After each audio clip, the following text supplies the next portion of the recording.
솔로몬 왕 이후에 이스라엘은 남과 북으로 나누어지게 됩니다. 이 유다 족속 그리고 베냐민 족속이 남유다를 이루게 되고요. 나머지 10지파가 북이스라엘을 이루게 됩니다. 북이스라엘 같은 경우에 여러 왕조가 바뀌게 됩니다. 우리나라로 치면 역성혁명이 일어난 거죠. 성이 바뀌고 오스만 왕조, 예후 왕조, 아무리 그런 왕조들이 바뀌는 그런 혼란의 시기가 이어지게 됩니다. 남유다는 이 다윗 왕조 그 기조가 쭉 이어져 나가게 되죠. 그리고 그것이 예수 그리스도까지 이어지게 됩니다.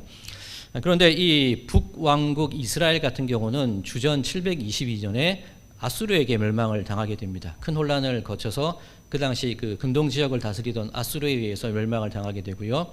그리고 남왕국 유다 같은 경우에 586년에 바벨론에 의해서 멸망을 당하게 되는데 그 당시 이제 그 중동의 패권이 아수르에서 바벨론으로 넘어가게 된 거죠. 그 와중에 이 바벨론이 이스라엘을 멸망시킬 때 예루살렘 성전이 586년에 무너지게 되는데 그 이전부터 이 바벨론은 유다 나라의 이 남유다에 영향력을 끼치게 됩니다. 그리고 포로들을 끌고 가게 되는데 예루살렘이 멸망하기 한 8년 전부터 이스라엘에 있던 유다에 있던 예루살렘에 있던 이 고관들, 왕족들, 귀족들의 자녀들을 포로로 이끌어 가기 시작을 합니다. 그때 이 1세대 1차 포로로 잡혀갈 때에 다니엘도 함께 바벨론으로 끌려가게 되는 겁니다. 좀 높은 집안의 자제, 그런 이들을 데리고 가서 이 바벨론의 어떤 문화나 바벨론의 그 습관들, 관습들 그런 것들을 가르치려는 것이 바벨론의 목적이었겠지요. 자, 이 다니엘서, 오늘 우리가 다니엘서를 살펴보게 될 터인데 다니엘서는 총 12장으로 이루어져 있습니다. 근데 굳이 그 다니엘서를 나누자면 1장부터 6장까지 나눌 수 있을 것이고 7장부터 마지막 12장까지 나눌 수 있는데 1장부터 6장까지는 우리에게 참 익숙한 얘기들입니다. 이 다니엘이 느부갓네살 왕이 꿈을 꾸고 환상을 본 것, 그것을 해석하는 이야기, 그리고 손가락이 나타나서 벽에 글자를 쓰는 이야기, 다니엘의 세 친구가 불타는 풀무에 던져지는 이야기, 그리고 다니엘이 사자굴에 던져지는 이야기, 이런 이야기가 6장까지 쭉 이어지게 되죠. 비교적 우리가 읽고 이해하기 쉬운 그런 내용들입니다. 그런데 다니엘 7장부터는 조금 어렵게 느끼실 겁니다. 환상 이야기, 다니엘이 바라본 환상, 꿈, 그리고 그것을 해석하는 이야기들이 7장 이후에 쭉 나오게 되는 것을 볼 수가 있습니다. 그래서 이 다니엘을 보통 해석할 때 이 알레고리라 그럽니다. 은유적으로 이 다니엘의 환상들을 해석을 합니다. 그래서 조금 좀 너무 엉뚱한 이야기들을 하는 경우도 많이 있는데 사실은 이 다니엘서 이 이스라엘의 역사의 흐름 혹은 이 근동 지방의 역사의 흐름을 알고서 이 다니엘서 혹은 이 요한계시록도 마찬가지입니다. 그 묵시록들을 쭉 읽다 보면 이것이 어떤 의미인지가 명확하게 드러나는 그런 이야기들입니다.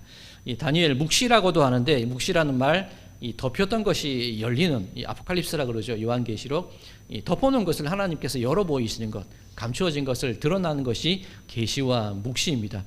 자, 그렇다면 오늘은 이 다니엘서 말씀 가운데 이 7장 말씀을 중심으로 해서 어떤 내용인지를 알아볼 터인데 이스라엘이 경험했던 그 역사의 흐름 속에서 하나님께서 어떤 교훈을 주고 계신지 그것을 한번 알아보도록 하겠습니다. 오늘 읽은 이 다니엘서 7장 9절에서 14절까지 말씀만 읽었는데 이 부분을 이해하기 위해서는 다니엘서 그 7장 전체 그 앞과 뒤의 말씀도 함께 봐야지 됩니다. 그리고 필요에 따라 요한계시록도 함께 살펴보도록 하겠습니다. 자, 오늘 본문 1절 이렇게 시작이 됩니다. 바빌론 벨사살 왕 먼년에 다니엘이 그의 침상에서 꿈을 꾸며 머릿속으로 환상을 받고 그 꿈을 기록하며 그 일의 대략을 진술하니라. 자, 이 바벨론 벨사살 왕 때라고 되어 있는데 시기적으로는 이 다니엘서 1장에서 6장까지 앞서 말씀드린 가운데 다니엘 5장 앞에 위치한 내용입니다. 다니엘서 5장 1절 말씀을 제가 읽어드릴 텐데 벨사살 왕이 그의 귀족 1000명을 위하여 큰 잔치를 베풀고 그 1000명 앞에서 술을 마시니라, 그렇게 되어 있습니다. 이 다니엘서 5장의 배경이 예루살렘 성전에서 빼앗아온 성전 기물들, 금그릇과 그런 온갖 그릇에 술과 음식을 담아서 이 벨사살 왕이 먹어요. 즐깁니다. 그런데 오늘 본문 7장은 이 5장 이전에 있었던 이야기입니다. 다니엘서 5장이 어떤 내용이냐면 다니엘서 5장 1절에 벨사살 왕으로 이야기가 시작되는데 다니엘서 5장 마지막 절은 이렇게 끝이 납니다. 31절입니다. 다니엘 5장 31절. 메대 사람 다리오가 나라를 얻었는데, 나라가 바뀐 겁니다. 이 메데라는 나라, 이 메디아라는 나라인데 메데바사, 지금으로 치면 페르시아와 연합했던 나라입니다. 즉 다니엘서 5장은 바벨론에서 시작이 돼서 페르시아, 이 메데 때로 나라가 바뀌는 그 시기가 다니엘 5장입니다.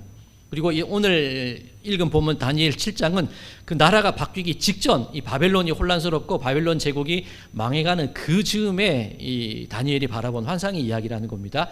이 배경을 이해를 하셔야 됩니다. 다니엘이 본 환상이 어떤 내용인가? 7장 2절부터 3절까지입니다. 제가 읽겠습니다. 다니엘이 진술하여 이르되 내가 밤에 환상을 보았는데 하늘에 네 바람이 큰 바다로 몰려 불더니 큰 짐승 넷이 바다에서 나왔는데 그 모양이 각각 다르더라. 자, 바다에서부터 네 짐승이 올라오는 환상을 보라보게 됩니다. 유대인들에게 있어서 바다라는 것은 어떤 세상의 권세, 이 악한 권세가 다스리는 그런 것을 의미하는 것이 바다입니다. 우리 성경에 보시면 갈릴리가 분명히 호수인데, 그죠? 갈릴리를 바다라 그럽니다. 그러죠?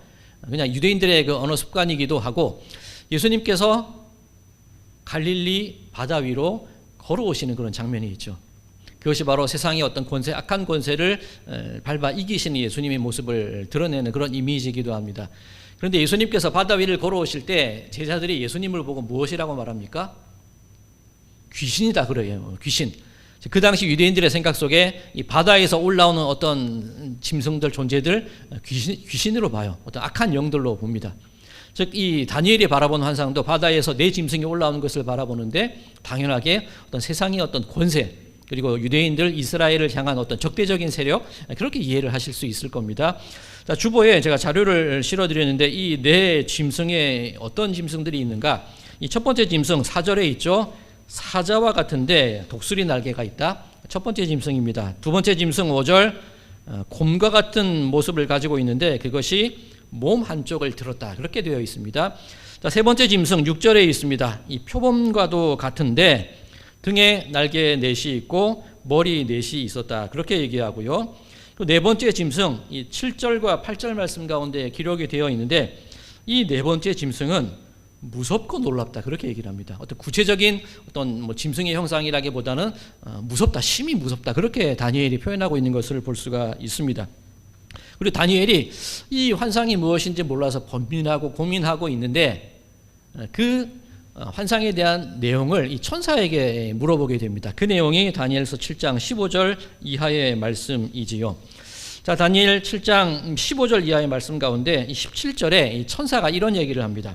그 네 큰 짐승은 세상에 일어날 네 왕이라. 다니엘이 바라보는 환상, 그 바다에서 올라오는 짐승들은 세상의 왕들을 의미한다는 겁니다.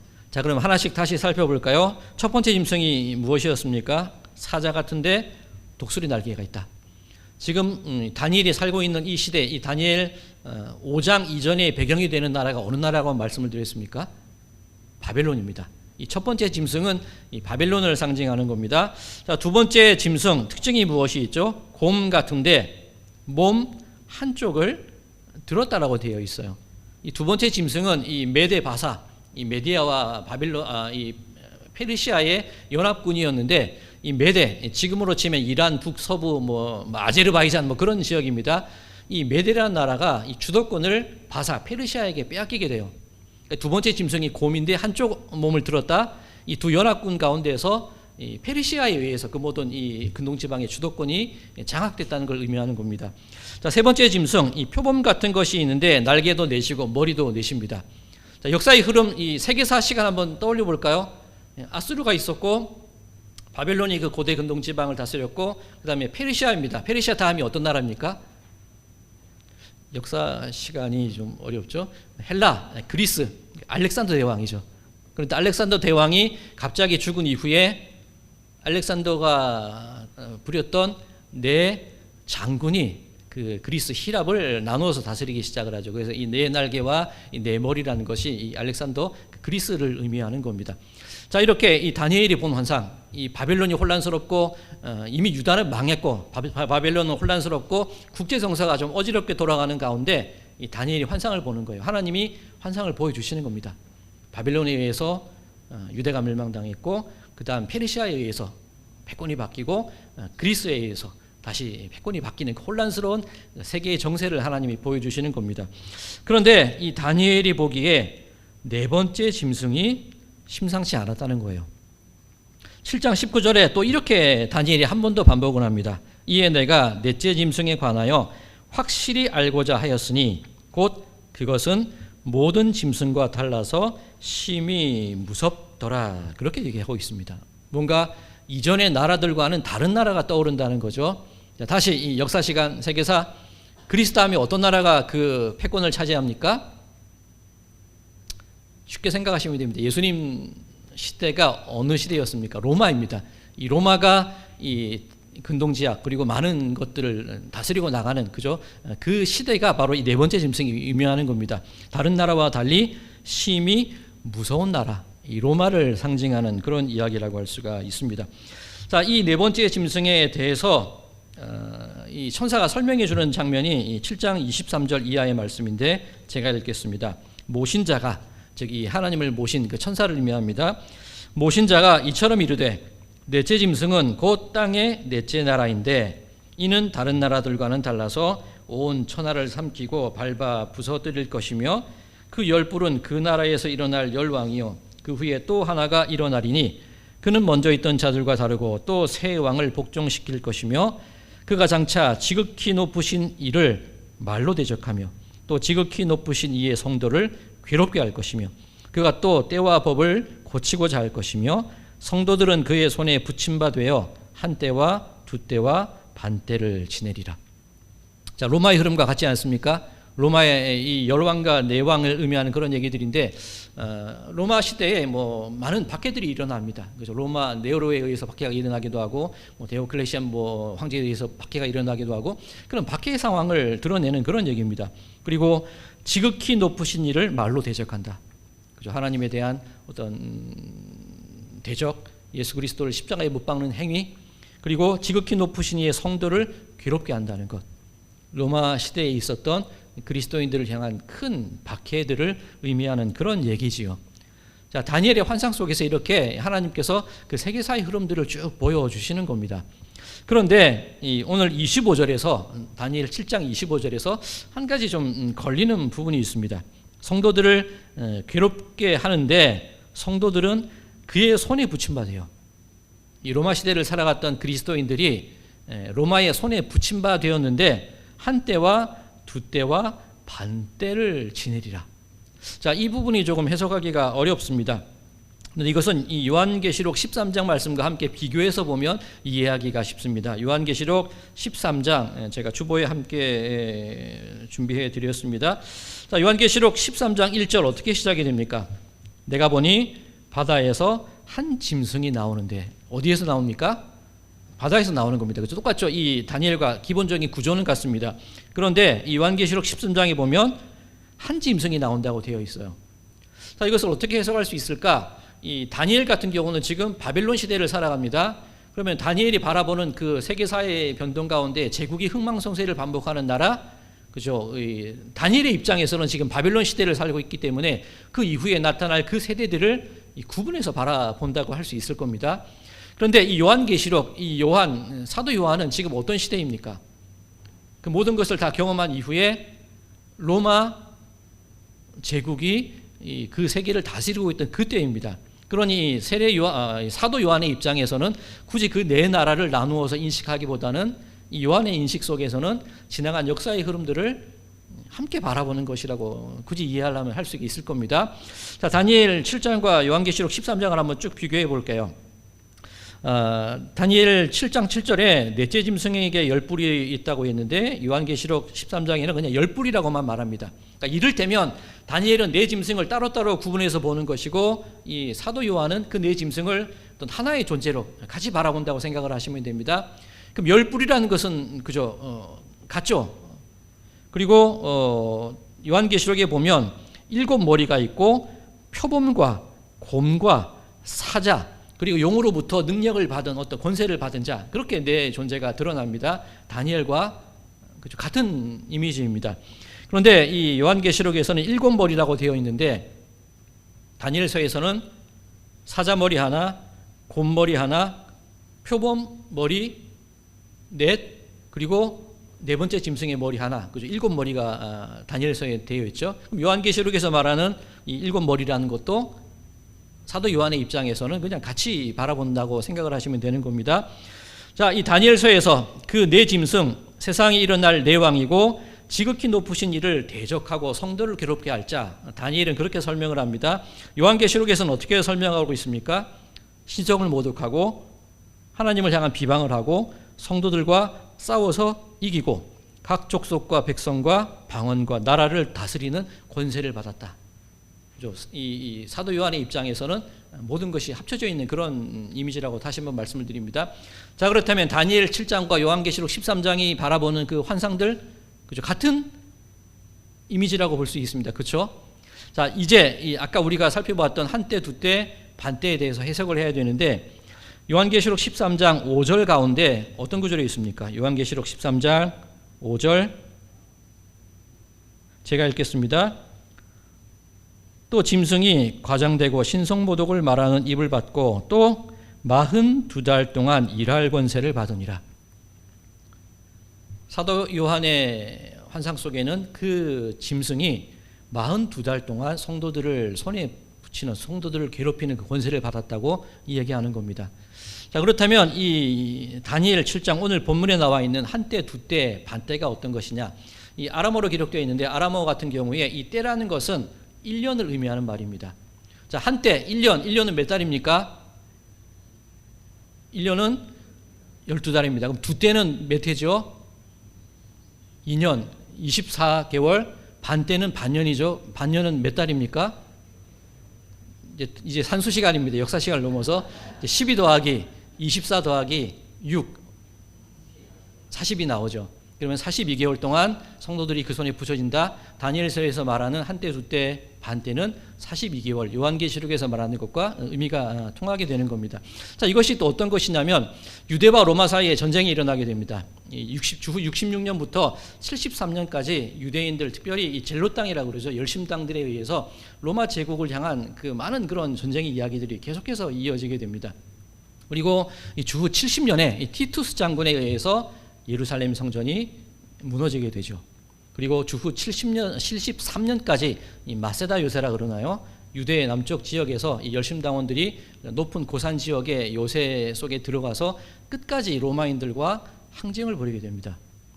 그리고 73년에 요세푸스 전생사에 의하면 이 마사다 요새에서 670명인가요? 그 시신이 발견이 됩니다.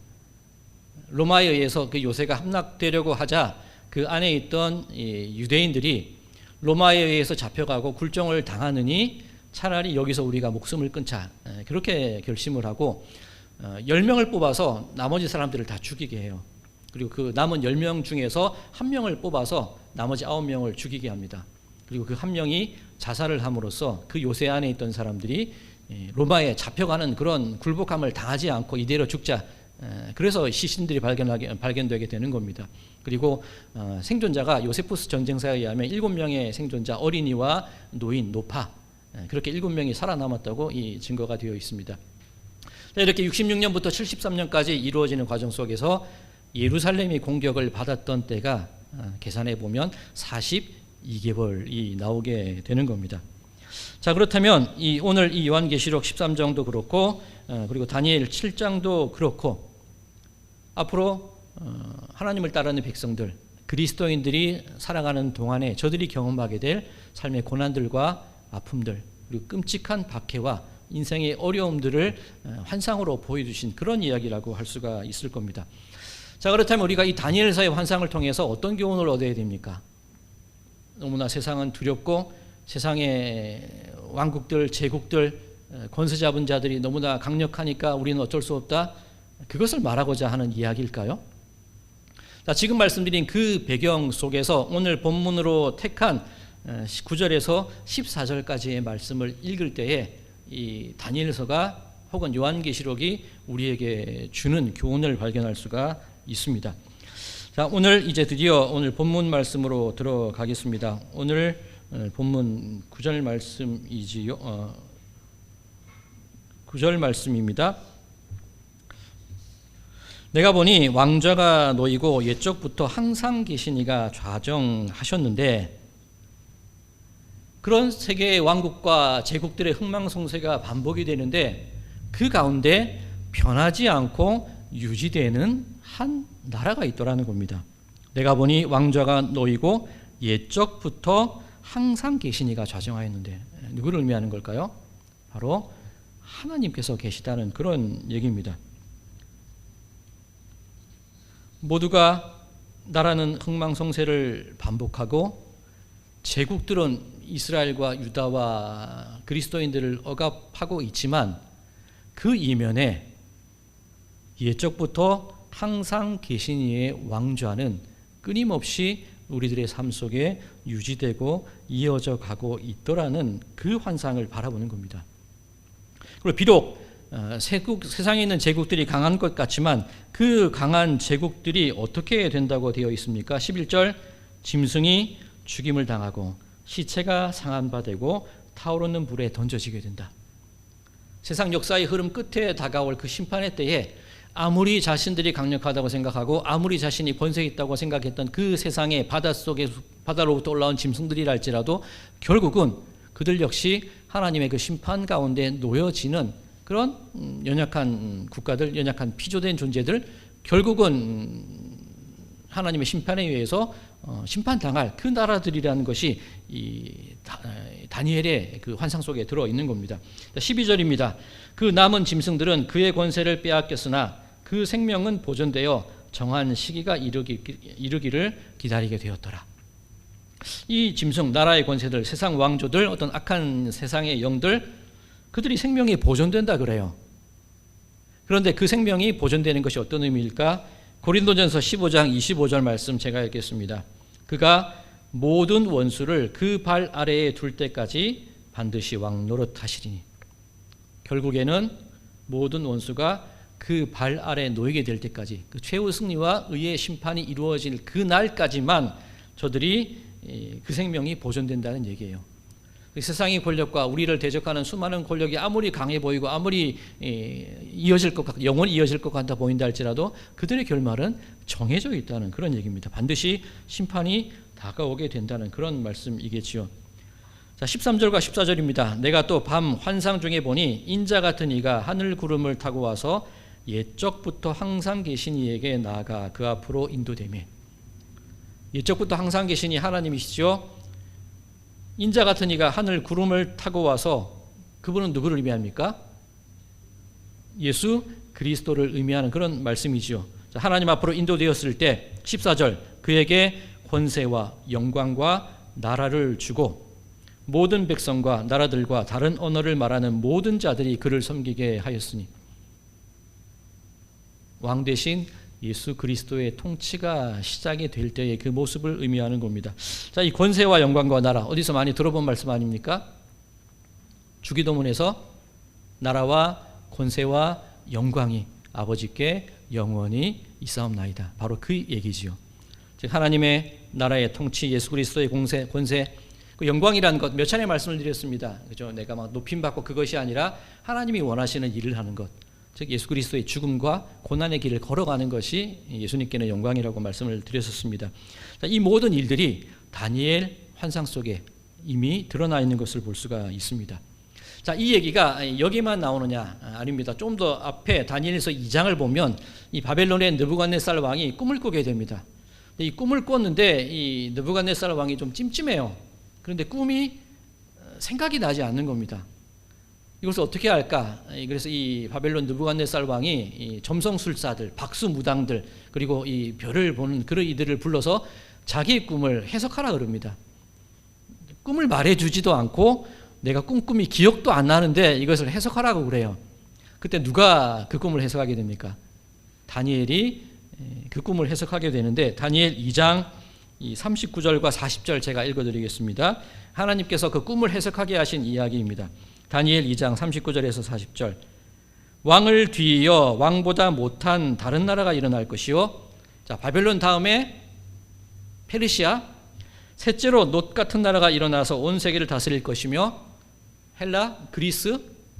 40절. 넷째 나라는 강하기가 쇠 같으니 쇠는 모든 물건을 부서뜨리고 이기는 것이라 쇠가 모든 것을 부수는 것 같이 그 나라가 문 나라를 부서뜨리고 찌을 것이며. 로마에 대한 이야기. 이 다니엘 2장에서 느부갓네살 왕이 바라본 환상 역시 하나님께서는 다니엘 그 왕을 통하여서, 이방 왕을 통하여서 그 세상의 흐름과 결국 다가오게 될 그리스도의 나라, 영원한 하나님의 나라에 대한 그 비전들을 보여주고 계시는 겁니다. 다니엘 2장 44절 45절입니다. 이 여러 왕들의 시대에 하늘의 하나님이 한 나라를 세우시리니 이것은 영원히 망하지도 아니할 것이요 그 국권이 다른 백성에게로 돌아가지도 아니할 것이요 도리어 이 모든 나라를 쳐서 멸망시키고 영원히 설 것이라. 그러죠. 세상 권세와 세상 왕들, 우리가 바라봐야 될 비전과 소망은 그런 세상의 흐름이 아니라 흥망성쇠하는 제국들이 아니라 누구를 바라봐야 된다는 겁니까? 하나님의 나라. 지금으로 치자면 하나님의 통치와 권세가 이루어져 있는 교회를 의미한다고 할 수가 있을 겁니다. 자, 다니엘 2장 45절 계속 읽겠습니다. 손대지 아니한 돌이 산에서 나와서 쇠와 놋과 진흙과 은과 금을 부서뜨릴 것을 왕께서 보신 것은 크신 하나님의 장래일을 왕께 알게 하신 것이라. 바빌론이 큰 신상처럼 그 금과 은과 쇠와 놋쇠와 그 강력한 제국들이 이어져 갈 것 같지만 그 모든 것을 무너뜨리는 것이 무엇입니까? 다니엘 2장 45절. 손대지 아니한 돌이 나타나서. 손대지 아니한 돌, 건축자의 버린 돌이 머릿돌이 되었다. 건축자는 무엇입니까? 자기가 힘을 들여서 돌을 깎고 다듬어서 집을 지어 나가는 거예요. 세상의 왕들, 세상의 흐름들이 그렇다는 겁니다. 조금 더 편안하고 안락하고 좀 넉넉한 삶을 위하여서 자르고 재단하고 계획을 세우고 그 모든 것들로 집을 지어가는 것이 세상의 모습이고 우리들의 모습이라는 겁니다. 그런데 그 모든 것이 어떻게 허물어집니까? 다듬어지지 않은 돌. 건축자가 내 인생의 계획 가운데 이것은 필요 없다고 버려졌던 그 쓸모없는 버려진 돌로 말미암아서 그 모든 집을 세우는 머릿돌, 기초돌, 중심이 되게 하시겠다는 것이 하나님의 역사라는 이야기입니다. 자, 요한계시록 3장 읽어봤으니 또 이 요한계시록 13장에 어떤 말씀이 있나 볼까요? 요한계시록 13장 3절입니다. 그의 머리 하나가 상하여 죽게 된 것 같더니 그 죽게 되었던 상처가 나음에 온 땅이 놀랍게 여겨 짐승을 따르고 용이 짐승에게 권세를 주므로 용에게 경배하며 짐승에게 경배하여 이르되 누가 이 짐승과 같으랴 누가 능히 이와 더불어 싸우리요 하더라. 짐승의 머리가 상하게 됩니다. 그 제국의 흥망성쇠, 하나님께서 다스리시는 그 나라, 그렇죠? 그런데 요한계시록 13장 3절을 보면 그 상하여 죽게 되었던 상처가 나아서 온 세상이 놀랍게 된대요. 저 나라가 무너질 것 같았는데, 저 악한 사람이 망할 것 같은데 여전히 그들이 잘 살아간다는 겁니다. 여전히 세상의 권력들이 유지되고 있더라는 겁니다. 자, 이것을 어떻게 우리가 이해를 해야 될까요? 창세기 3장 15절. 처음에 인간을 지으셨을 때부터 하나님이 이런 약속을 해주십니다. 내가 너로 여자와 원수가 되게 하고 내 후손도 여자의 후손과 원수가 되게 하리니 여자의 후손은 내 머리를 상하게 할 것이요 너는 그의 발꿈치를 상하게 할 것이니라. 그 머리가 세상 권세, 이 뱀의 머리를 의미하는 겁니다. 그것이 이 요한계시록 13장에 의하면 상했던 상처가 낫는다고 해요. 그런데 그게 낫는다고 나아지는 겁니까? 창세기 말씀에 의하면 그 여자의 후손 예수 그리스도에 의해서 뱀의 머리는 이미 상하여졌어요. 그리고 그 여자의 후손은 발 뒤꿈치가 상하게 된대요.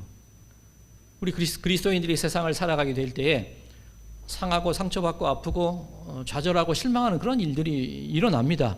그리고 그 마음을 가지고 세상을 바라볼 때 저들은 왜 저렇게 잘 살아가고 저들은 왜 망하지 않고 저들은 왜 멀쩡히 있을까, 그런 그저 어떤 한탄, 내 인생에 대한 한탄, 그리고 악인들이 심판당하지 않는 것에 대한 그런 한스러움, 왜 하나님은 저들을 내버려 두십니까? 그런 원망이 깃들 수 있는데 결국은 어떻게 된다는 겁니까?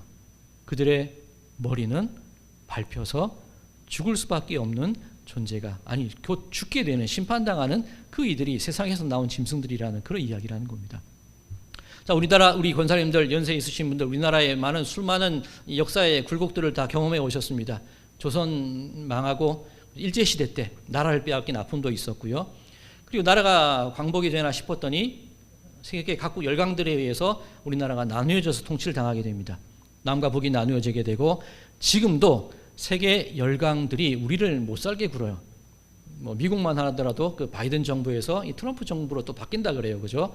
정부가 바뀌면 정책의 기조도 바뀌게 되고 이 혼란한 틈 속에서 우리는 어떻게 살아가야 될까? 그죠? 뭐 그런 고민들을 지금 많이 하고들 계십니다.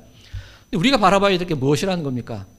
그 세상의 흐름, 흥망성쇠, 세상 제국들과 세상 나라들의 그 잘되는 것, 그것을 관통하고 흐르고 있는 하나님의 역사의 흐름을 바라볼 수 있는 그 시각을, 그 시선을, 그 마음을, 그 비전을 우리들에게 품으라고 말씀하시는 것이 다니엘의 이야기입니다. 우리 성도님들의 개인의 삶도 마찬가지입니다. 또 온갖 질병들과 아픔들과 내 계획대로 되지 않은 실패의 날들, 그런 날들이 이어지고 있는데 그 오르고 내리는 그 과정 속에서 그 하나하나를 바라보며 슬퍼하며 좌절하고 실망하는 그런 삶이 아니라 그 모든 것을 꿰뚫고 지나가고 있는 하나님의 통치하심과 그 모든 것을 꿰뚫고 모든 것을 정리하실 예수 그리스도의 다스리심을 바라볼 수 있는 그 시각이, 그 시선이, 비전이 우리에게 열려지게 된다면 그 세상의 흐름 가운데서 우리들은 여전히 우리들의 삶을, 우리들의 믿음을, 우리들의 어떤 삶의 방향을 꿋꿋하게 이어져 나갈 수 있다는 그 비전을 다니엘은 우리들에게 말씀하고 계시다는 사실을 믿으시기 바랍니다.